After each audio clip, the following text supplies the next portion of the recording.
Hi everyone, I am Chandresh Mehta. Welcome back to my channel step up. So इस video में हम बात करेंगे कुछ एक बहुत ही इंपॉर्टेंट क्वेश्चंस जो हर एक टीचिंग एग्जाम के लिए बहुत इंपॉर्टेंट रहेंगे। So as we all know, हमने प्रीवियस वीडियो में टॉप 50 क्वेश्चंस ऑलरेडी डिस्कस कर दिए हैं। तो जिसने नहीं देखी है वीडियो, विजिट माय चैनल और अच्छे से इन क्वेश्चंस को डिस्कस कर लीजिए, देख लीजिए। तो चलिए शुरू करते हैं। First question is human personality is the result of. तो सही आंसर है it is the result of interaction between heredity and environment. तो देखिए जो पर्सनैलिटी है ये आउटकम है आपके हेरिडिटी एंड एनवायरमेंट का। तो इसके लिए मैथमेटिकल एक्सप्रेशन भी आता है कि जो पर्सनैलिटी है it is equal to H into E. तो it is not a productive process. तो हेरिडिटी प्लस एनवायरमेंट ऐसा कोई रिलेशन नहीं है। ये क्या है आपके पास, तो it is the product of heredity into environment. तो जो है बहुत इंपॉर्टेंट क्वेश्चन है। सही आंसर है आपके पास सी। नेक्स्ट क्वेश्चन की बात करते हैं। The term amnesia refer to. ये आपके लर्निंग डिसऑर्डर से ये क्वेश्चन है। तो amnesia refers to loss of memory. Next question की बात करें तो which of the following is an emotions. तो इनमें से इमोशन कौन सा है, तो फियर इज़ एन इमोशन। अगर हम बात करें इमोशन की बात करें, ये क्वेश्चन बनता है, बहुत बार पूछा जाता है कि आपके जो JB वॉटसन है इन्होंने 3 बेसिक इमोशंस की बात कही है। इसको हम FAL से याद रखेंगे। F stand for fear, A stand for anger and L stand for love. तो ये जो फियर है, एंगर है एंड लव है, तो these 3 are the basic emotions. तो इसलिए यहाँ पे जो है मेमोरी कोई इमोशन नहीं है, attention, stimulus, these are not the emotion. तो जो सही आंसर है आपके पास वो है आपका फियर। तो fear is an type of emotion. तो नेक्स्ट क्वेश्चन की बात करते हैं। The principle of trial and error was propounded bye. जो आपके त्रुटि एवं जो प्रयास का सिद्धांत है ये किसने दिया है, तो सही आंसर है आपके पास EL थॉर्नडाइक। तो जिन्होंने जो है एक्सपेरिमेंट किया है कैट के ऊपर, तो कैट के ऊपर इनका जो है ट्रायल एंड एरर के बेस पर इनका जो है एक्सपेरिमेंट है। नेक्स्ट बात करते हैं। Who conducted the experiment on forgetting. तो फॉरगेटिंग कर्व किसने दिया है या एक्सपेरिमेंट किसने किया है, तो इसका सही आंसर है एबिंगस। तो इसका जो है सही आंसर होगा। नेक्स्ट बात करते हैं। Learning theory of Kohler is known by which name. तो कोहलर की जो थ्योरी है लर्निंग की थ्योरी, इसको हम किस नाम से जानते हैं, तो ये जो थ्योरी है ये आपकी थ्योरी ऑफ इंसाइट है, सूझ का सिद्धांत है। Kohler is related with gestaltism school of psychology. तो इन्होंने जो है सूझ का सिद्धांत दिया है, जिसको हम आहा एक्सपेरिमेंट के नाम से भी जानते हैं। चिंपैंजी नाम के जो सुल्तान नाम का जो चिंपैंजी होता है उन पर ये एक्सपेरिमेंट करते हैं। तो इसको जो है सूझ का सिद्धांत या फिर थ्योरी ऑफ इंसाइट कहते हैं। तो नेक्स्ट क्वेश्चन है। Intelligence and creativity are. तो ये आपका जो है सही आंसर होगा पॉजिटिवली रिलेटेड। तो पॉजिटिव तरीके से जो है आपका इंटेलिजेंस और क्रिएटिव एक दूसरे से लिंक्ड होती है। नेक्स्ट बात करते हैं। Autonomy versus shame and doubt is the stage between. देखिए जो आपका ये autonomy versus shame and doubt है ये आपके एरिक एरिक्सन की थ्योरी है, जिसमें कि जो एरिक एरिक्सन है ऑटोनॉमी वर्सेस शेम वाली जो स्टेज है ये किसको कहते हैं, तो जो autonomy versus shame and doubt वाली अवस्था है ये आपके 2 to 3 ईयर वाली अवस्था होती है, जहाँ बच्चे को जो है अपने ऊपर डाउट आता है अगर वो टॉयलेट ट्रेनिंग अच्छे से नहीं कर पाता है। अगर बच्चे को जो काम वो करना चाहता है अगर हम उसको फ्रीली करने देते हैं तो बच्चे के अंदर एक ऑटोनॉमी आती है और वो लाइफ को बहुत अच्छे से जीता है। तो उसके अकॉर्डिंग उसकी पर्सनैलिटी शेप अप होती है। तो ये आपके एरिक एरिक्सन की थ्योरी है। तो ये जो है आपकी जो स्टेज है, ये जो अवस्था है ये आपके 2 से 3 साल वाली अवस्था है। तो नेक्स्ट बात करते हैं। Child is born with a system to learn a language. Who give this statement. कि जो बच्चे होते हैं वो एक सिस्टम के साथ बॉर्न होते हैं, भाषा को जो अर्जन करने की जो क्षमता होती है जन्मजात होती है। Who give this statement. तो ये आपके जो चॉम्स्की है लिंग्विस्टिक थ्योरी इन्होंने दी है। तो ये कहते हैं कि बच्चा जो है एक ऑटोमेटिकली एक नेचुरल डिवाइस के साथ पैदा होता है, जिसके कारण वो भाषा को जन्मजात सीख लेता है, एक्वायर कर लेता है। उसको एनवायरनमेंट में भाषा को लर्न नहीं करना होता है, बच्चा ऑटोमेटिकली उसको सीख जाता है। और इस नाम को इन्होंने नाम दिया है, इस डिवाइस को इन्होंने नाम दिया है लैड नाम का डिवाइस, जिसको कहा है लैंग्वेज एक्विजिशन डिवाइस। तो ये जो है ऑलरेडी ये हाइपोथेटिकल टर्म है कि बच्चा जो होता है इस डिवाइस को लेकर पैदा होता है और जन्मजात क्षमता है उसको भाषा को अर्जन करने की। तो इसका जो सही आंसर होगा वो होगा D, Noam Chomsky. Next question की बात करें तो नेक्स्ट है।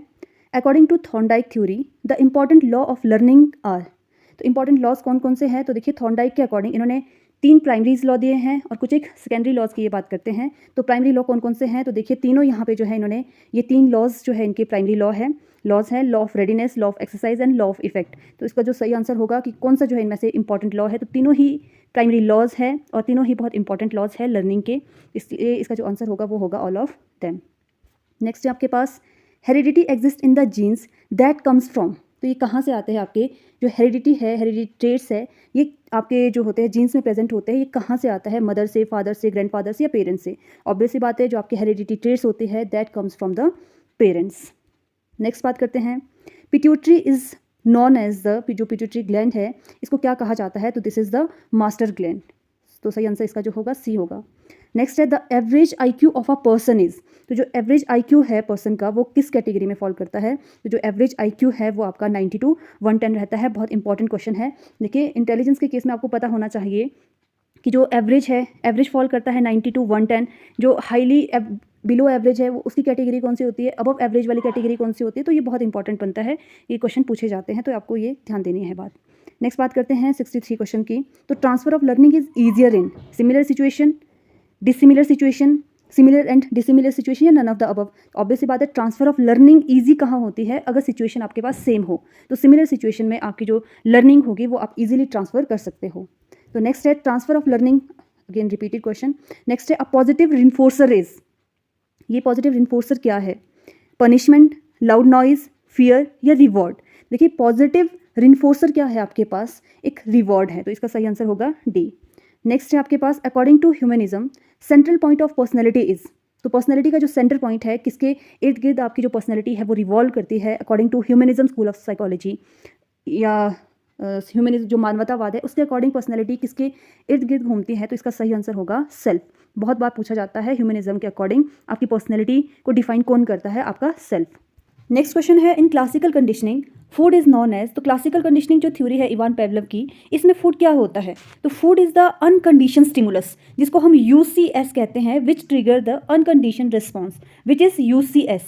UCS क्या है आपके पास? सलाइवा है जो कि सिक्रीट होता है अनकंडीशन स्टिमुलस से, तो इसका जो सही आंसर होगा वो बी होगा, unconditioned stimulus. Next is Sigmund Freud constructed a model of personality with 3 parts, that is id, ego and third one is super ego, तो सही आंसर होगा B, super ego. Next is adolescence is a period of storm and stress is a statement attributed to, किसने ये कहा है कि जो आपका किशोरावस्था है, एडोलेसेंस पीरियड है, ये आपकी स्ट्रेस एवं स्टॉर्म की अवस्था है, तूफान की अवस्था है, ये आपके स्टेनली हॉल की स्टेटमेंट है, तो सही आंसर होगा बी। नेक्स्ट आपके पास Raymond B Cattell's model for studying personality was, तो जिन्होंने पर्सनैलिटी को स्टडी किया है रेमंड बी कैटल ने, तो उन्होंने किस मेथड के द्वारा इसको स्टडी किया है? तो इन्होंने फैक्टर एनालिसिस मेथड के द्वारा पर्सनैलिटी को मेजर किया है, तो सही आंसर होगा बी, फैक्टर एनालिसिस। तो ये जो रेमंड बी कैटल है इन्होंने पर्सनैलिटी के 16 फैक्टर दिए हैं, इसलिए इसको 16 पर्सनैलिटी फैक्टर थ्योरी के नाम से भी जानते हैं। ये भी क्वेश्चन बहुत बार पूछा जाता है, who gave the concept of 16 PF factor of personality, तो ये आपका रेमंड बी कैटल जो है सही आंसर होगा। नेक्स्ट है first stage of motivational cycle is, तो देखो मोटिवेशन के साइकिल में सबसे पहली जो स्टेज है दैट इज़ योर नीड, कि नीड पहले होगी तभी आप गोल तक पहुंचते हैं। गोल और नीड में हम जो है कंफ्यूज होते हैं, हम सोचते हैं गोल सबसे पहले होना बहुत ज़रूरी है, तो गोल ही जो है सबसे पहला स्टेप होगा, तो नहीं, गोल क्या है आपके पास आखिरी स्टेप है, जो आपका सबसे पहला स्टेप होना चाहिए दैट इज़ योर नीड, कि नीड है तभी तो हर एक चीज़ को हम करते हैं, तभी मोटिवेटेड होते हैं किसी भी काम को करने के लिए। तो नीड आपका जो है सबसे पहला स्टेप है मोटिवेशन की साइकिल में। नेक्स्ट क्वेश्चन है according to operant conditioning learning is based on, तो ऑपरेंट कंडीशनिंग के सिद्धांत में, एंड दिस सिद्धांत is given by BF Skinner, तो लर्निंग कैसे होती है? तो BF स्किनर के अकॉर्डिंग लर्निंग कहाँ से होती है? हेरिडिटी से नहीं होती है, बायोलॉजिकल फैक्टर नहीं है, मेंटल फैक्टर नहीं है, बल्कि इन्वायरमेंट में जो आपको रिवॉर्ड मिलता है, पनिशमेंट मिलता है, उसकी वजह से हमारी लर्निंग होती है। तो ऑपरेंट कंडीशनिंग में हम क्या करते हैं? एनवायरमेंट से लर्निंग करते हैं, एनवायरमेंट में हमें जो रिवॉर्ड मिलता है, पनिशमेंट मिलता है, उसके अकॉर्डिंग हम लर्न करते हैं। तो next is according to modern view intelligence is, तो मॉडर्न व्यू के अकॉर्डिंग इंटेलिजेंस क्या है आपका? मल्टी डायमेंशनल एस्पेक्ट है, तो सही आंसर होगा सी। नेक्स्ट है an individual becomes a member of social group through which process, तो socialization is a process by which an individual become an social member of an society, तो एक जो है फंक्शनल मेंबर भी आपके society में रहकर बनता है, सोशलाइजेशन प्रोसेस से बनता है, तो इसका जो सही आंसर होगा वो होगा सोशलाइजेशन। नेक्स्ट आपके पास the language acquisition device was proposed by, तो ये वही आ गया है LAD, चॉम्स्की ने ये कॉन्सेप्ट दिया है कि जो इंसान होता है, इंडिविजुअल होता है, लैड नाम के डिवाइस से के साथ पैदा होता है, और इसी की वजह से हम भाषा को एक्वायर करते हैं, कि language is not a learning process, learn नहीं करते हैं हम भाषा को, ये हमारी जन्मजात क्षमता होती है, एबिलिटी होती है, जिसकी वजह से हम भाषा को ऑटोमेटिकली नेचुरली ही एक्वायर कर जाते हैं। ये लैड नाम के डिवाइस की वजह से होता है, और ये हाइपोथेटिकल टर्म है कि हाइपोथेटिकली इन्होंने कहा है कि लैड नाम का डिवाइस विद्यमान होता है हमारे ब्रेन में। तो ये किसका कॉन्सेप्ट है? ये आपके नॉम चॉम्स्की का है, लिंग्विस्टिक थ्योरी इन्होंने दी है, बहुत इंपॉर्टेंट थ्योरी है। तो नॉम चॉम्स्की का आपने बहुत इंपॉर्टेंटली इसका ध्यान रखना है कि जो लैंग्वेज का मैक्सिमम जो कॉन्सेप्ट आता है आपकी चॉम्स्की से रिलेटेड होता है, तो इसका सही आंसर होगा नॉम चॉम्स्की। नेक्स्ट हम बात करते हैं according to Bruner's theory of cognitive development the iconic stage is concerned with, जो आइकॉनिक स्टेज है अकॉर्डिंग टू जेरोम ब्रूनर, तो इसका सही आंसर होगा use of visual image to understand the world, तो नेक्स्ट क्वेश्चन है आपके पास, which out of these is related to heredity only. तो हेरिडिटी से रिलेटेड कौन सा है आपका, तो पार्टिसिपेशन, सोशल एक्टिविटी, एनवायरनमेंट से रिलेटेड है, थिंकिंग, लर्निंग, ये आपका सारा एनवायरनमेंट से रिलेटेड है। जो सिर्फ आपके हेरिडिटी जिस पर प्रभावित होती है ये आपका कलर ऑफ आइज़ है, जिस पर आपका हेरिडिटी जो है फैक्टर डिपेंड करता है। नेक्स्ट है आपके पास, which psychologist started first psychology laboratory. तो सबसे पहले जो साइकोलॉजी की फील्ड में लेबोरेटरी शुरू की है लिप्जिग शहर जर्मनी के अंदर, ये आपके विलियम वुंड ने शुरू की है, इसलिए इनको जो है फादर ऑफ साइकोलॉजी भी कहा जाता है। तो विलियम वुंड इसका जो है सही आंसर होगा। तो यहाँ सीन नहीं है, इसका जो सही आंसर होगा वो होगा डी। नेक्स्ट है आपके पास, introvert, extrovert and ambivert personality difference groups are associated with Freud, Jung, Allport या फ्रॉबेल। तो जो इंट्रोवर्ट और एक्सट्रोवर्ट काइंड ऑफ पर्सनैलिटी है ये आपके कार्ल युंग का जो है कॉन्सेप्ट है, तो इसलिए सही आंसर होगा बी, कार्ल युंग। युंग हम इसको प्रोनाउंस करते हैं, जुंग पढ़ना है तो आप कर सकते हो, वैसे इसको युंग पढ़ते हैं। नेक्स्ट है आपके पास, the Skinner box is use for the study of. तो स्किनर बॉक्स का यूज़ जो है BF स्किनर ने किस एक्सपेरिमेंट के लिए किया था, तो ये आपके जो है ऑपरेंट कंडीशनिंग थ्योरी है जिसमें BF स्किनर बॉक्स का इस्तेमाल करते हैं, रिवॉर्ड और पनिशमेंट का इस्तेमाल करते हैं लर्निंग के लिए। नेक्स्ट है आपके पास, a child whose IQ is above 140 will be categorized in which category. Mentally retarded नहीं होगा, एवरेज, इडियट या जीनियस। तो ऑब्वियसली बात है 140 है मतलब एवरेज से ज़्यादा है, अबव एवरेज है, तो ये आपके जीनियस की कैटेगरी में फॉल करेगा। प्रतिभाशाली बालक हम ऐसे बच्चे को कहते हैं, तो सही आंसर होगा डी। नेक्स्ट है, on the basis of child psychology which statement is appropriate. Every child is same, every child is special, some child are special या सम चिल्ड्रन आर सेम। इसका जो सही आंसर होगा कि इंडिविजुअल डिफरेंसेस होते हैं और हर बच्चा जो होता है स्पेशल होता है, तो इसका सही आंसर होगा every child is special. Next है, a 5-year-old child mental age is 6 years then his IQ will be. तो देखिए कितने साल का है वो, 5 साल का है, तो उसकी जो एक्चुअल एज होगी, क्रोनोलॉजिकल एज होगी, वो कितनी होगी 5 year, और मेंटल एज कितनी है आपकी, वो है 6 year। तो IQ का फॉर्मूला क्या होता है, IQ equal to mental age upon chronological age गुणा 100। तो फॉर्मूले में पुट कीजिए, तो मेंटल एज कितना है आपके पास, मेंटल एज इज़ 6, अगर 6 है और क्रोनोलॉजिकल मतलब जो उसकी एक्चुअल एज है वो आपकी 5 है, तो गुणा करो 100 से, तो 5 1 5 5 2 10, तो 6 मल्टीप्लाई बाई 2 120। तो इनका IQ कितना आता है आपका 120। अगर आपकी मेंटल एज 6 है, क्रोनोलॉजिकल एज 5 है, तो IQ होगा आपके पास 120। तो इसका सही आंसर क्या होगा 120। तो ये ऐसे क्वेश्चंस आते हैं, IQ मेजर करने को आता है, आपके पास मेंटल एज दिया होगा, IQ दिया होगा, क्रोनोलॉजिकल एज फाइंड करनी होगी, तो ऐसे क्वेश्चंस आपको जो है फाइंड करने होते हैं, बहुत इंपॉर्टेंट है, इस कॉन्सेप्ट को देख लेना। तो नेक्स्ट क्वेश्चन की बात करते हैं, the factor G in the स्पीयरमैन्स definition of intelligence stand for. तो जो स्पीयरमैन ने 2 फैक्टर थ्योरी दी है, G फैक्टर की बात करते हैं, S फैक्टर की बात करते हैं, तो चार्ल्स स्पीयरमैन के अकॉर्डिंग G फैक्टर क्या है, तो इनके अकॉर्डिंग जो G फैक्टर है that is general intelligence, general factor. Next है आपके पास, educational psychology is the science of education, this statement was given by. तो ये जो स्टेटमेंट है आपकी, ये आपके EA पील की स्टेटमेंट है कि educational psychology is the science of education. आपके डेफिनेशन से रिलेटेड क्वेश्चंस भी पूछे जाते हैं, तो बहुत इंपॉर्टेंट है। नेक्स्ट है आपके पास, what is the main objective of teaching mathematics according to NCF 2005। तो नेशनल करिकुलम फ्रेमवर्क 2005 के अकॉर्डिंग मैथ्स को पढ़ाने का क्या एक ऑब्जेक्टिव है, तो इसका सही आंसर जो होगा वो होगा to develop logical and problem solving ability in the children. तो सही आंसर होगा C। नेक्स्ट है आपके पास, which of the following is an objective questions. तो ऑब्जेक्टिव टाइप के क्वेश्चंस कौन से होते हैं, जैसे आपके MCQs है, 1 पॉइंट क्वेश्चंस है, आपका ट्रू एंड फॉल्स है, तो ऑब्जेक्टिव क्वेश्चंस ऐसे क्वेश्चंस होते हैं। तो इसमें ऐसे टाइप नहीं होगा, शॉर्ट आंसर, ओपन एंडेड तो आपके सब्जेक्टिव टाइप के जो आंसर होते हैं वो होते हैं, तो ट्रू और फॉल्स जो होगा इसका सही आंसर होगा। नेक्स्ट है आपके पास, which of the following is an repeated है। नेक्स्ट है, Ivan Pavlov was German psychologist है, रशियन साइकोलॉजिस्ट है, अमेरिकन साइकोलॉजिस्ट है, या नन ऑफ द अबव। तो जो आपके इवान पेवलोव है ये आपके रशियन साइकोलॉजिस्ट है, ये बहुत इंपॉर्टेंट क्वेश्चन है। आपका जीन पियाजे पूछा जाता है, तो जीन पियाजे आपका स्विस साइकोलॉजिस्ट है, स्विट्जरलैंड के रहने वाले, इसलिए हम इनको स्विस साइकोलॉजिस्ट के नाम से जानते हैं। तो ऐसे क्वेश्चन जो आपको करने होंगे। नेक्स्ट है आपके पास, according to Sigmund Freud, a child who grabs food from other child because of hunger is driven by. तो जो एक सिगमंड फ्रॉइड के अकॉर्डिंग बच्चा है वो दूसरे बच्चे से मतलब खाने को छीनता है कि क्योंकि उसको भूख लगी है, अपनी भूख को वो सेटिस्फाई करना चाहता है। तो ये क्या है, ये उसको कौन ड्रिवन कर रहा है, ड्राइव कौन कर रहा है, उसका ईगो या सुपर ईगो।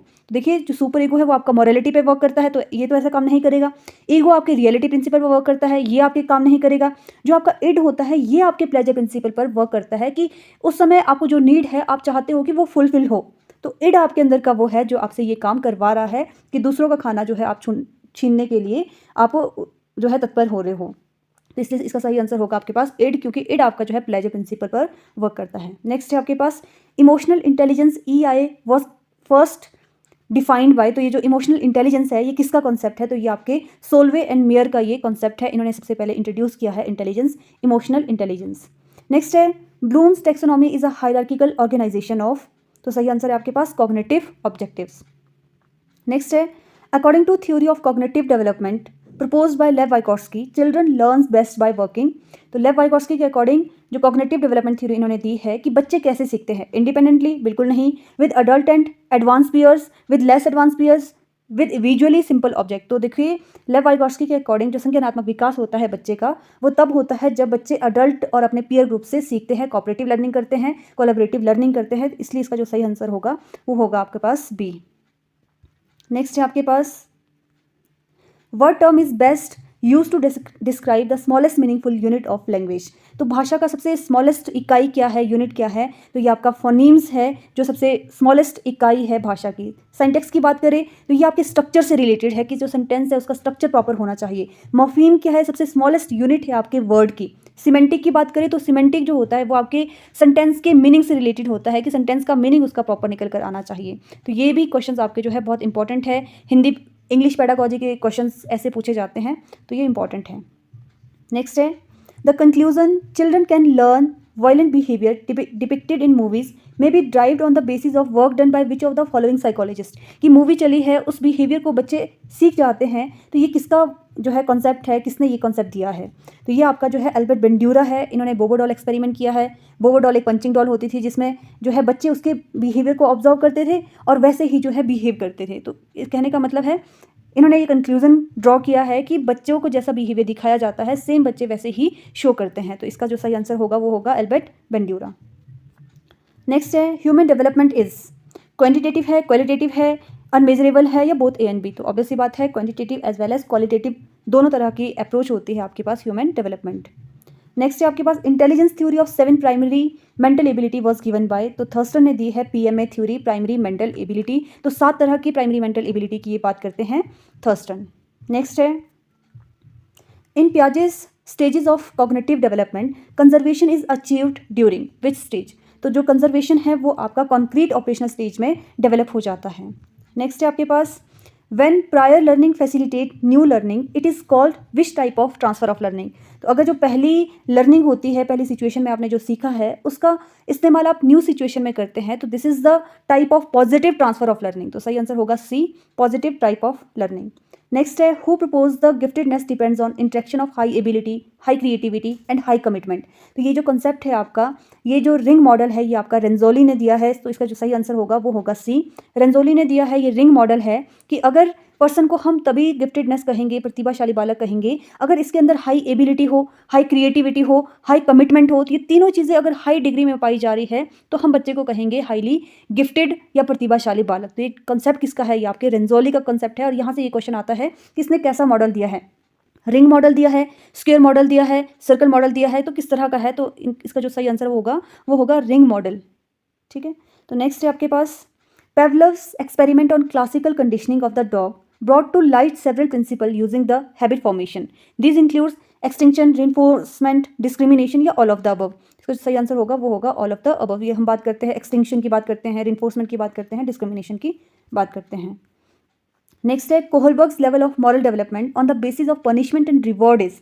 जो पनिशमेंट और रिवॉर्ड वाली स्टेज है ये आपकी प्री कन्वेंशनल स्टेज है अकॉर्डिंग टू कोहलबर्ग। तो सही आंसर होगा प्री ऑपरेशनल स्टेज। नेक्स्ट है आपके पास who wrote the book the process of education in 1960। तो इसका सही आंसर होगा जेरोम ब्रूनर। नेक्स्ट है intelligence involve in understanding behaviour of other is. तो देखिए जब हम दूसरों को अंडरस्टैंड करते हैं, दूसरों की फीलिंग को अंडरस्टैंड करते हैं, बहुत अच्छे से समझते हैं, तो उसमें कौन सी तरह की इंटेलिजेंस पाई जाती है? तो सही आंसर है आपके पास इंटरपर्सनल रिलेशनशिप, उसका बहुत अच्छा होता है। जब हम दूसरों की फीलिंग को अच्छे से अंडरस्टैंड कर सकते हैं, जैसे साइकोलॉजिस्ट हो गया, तो वो दूसरों की फीलिंग को बहुत अच्छे से समझते हैं, तभी उसको जो है थेरेपी दे सकते हैं। तो उनके अंदर इंटरपर्सनल जो इंटेलिजेंस होती है वो पाई जाती है। और इंट्रापर्सनल होता है कि खुद से रिलेटेड, जो खुद को जान पाए, खुद के बारे में अच्छे से अपने इमोशन को जानता है, तो उसके अंदर इंट्रापर्सनल रिलेशनशिप होता है या इंट्रापर्सनल इंटेलिजेंस पाई जाती है। लेकिन दूसरों को अंडरस्टैंड करने के लिए हम कहते हैं कि इंटरपर्सनल रिलेशनशिप होता है या इंटरपर्सनल इंटेलिजेंस होती है। नेक्स्ट है, which of the following is a type of transfer of learning. तो positive transfer, negative transfer, zero transfer, तो ये हम तीनों तरह की ट्रांसफर की बात करते हैं, इसलिए इसका सही आंसर होगा all of the above. Next है आपके पास, the interpretation of dreams was written by, देखिए ये बुक है, फेमस बुक है, तो इंटरप्रिटेशन ऑफ ड्रीम्स ये आपके सिगमंड फ्रॉइड की बुक है। देखिए बुक से भी क्वेश्चन आते हैं, तो बुक से भी आपके जो इंपॉर्टेंट क्वेश्चन है उनको नोट डाउन करना है। तो सही आंसर होगा सिगमंड फ्रॉइड्स। नेक्स्ट है, the first use of IQ test was in the year. तो IQ का जो टेस्ट था सबसे पहले यूज़ कब किया गया? देखो IQ का जो ये कॉन्सेप्ट है, सबसे पहले जो टेस्ट हुआ था 1905 में, जो है अल्फ्रेड बिने ने टेस्ट किया था। लेकिन जो IQ का कॉन्सेप्ट आया है, ठीक है, पहले तो इंटेलिजेंस टेस्ट कंडक्ट कराते थे, लेकिन जो IQ का कॉन्सेप्ट आया है ये आपके 1916 में पहली बार आया है।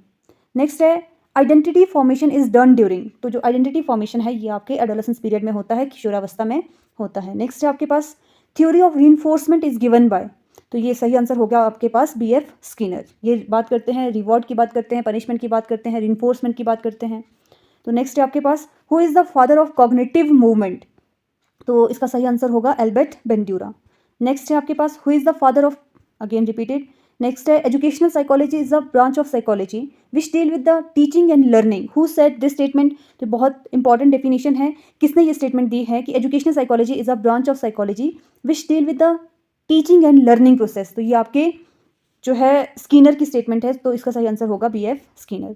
नेक्स्ट है, who said that intelligence is the ability to adapt to one surrounding. तो ये जो स्टेटमेंट है ये आपके जीन पियाजे की है। नेक्स्ट है आपके पास, individual difference are found in. तो इसका सही आंसर होगा, देखो इंटेलिजेंस तो हर पर्सन दूसरे पर्सन से अलग है, एटीट्यूड में हर पर्सन दूसरे पर्सन से अलग है, जेंडर डिफरेंस है, तो इसका सही आंसर होगा ऑल ऑफ द अबव। तो लास्ट क्वेश्चन है आपके पास, who wrote the principle of behaviour. तो ये क्लार्क हल है जिन्होंने ये पुस्तक लिखी है, प्रिंसिपल ऑफ बिहेवियर। तो I hope this session is clear to all of you. किसी क्वेश्चन में डाउट होगा तो प्लीज़ कमेंट सेक्शन में ज़रूर कमेंट कीजिए। And if you find this video useful तो please like, share and subscribe my channel. Thanks for watching step up. Stay connected.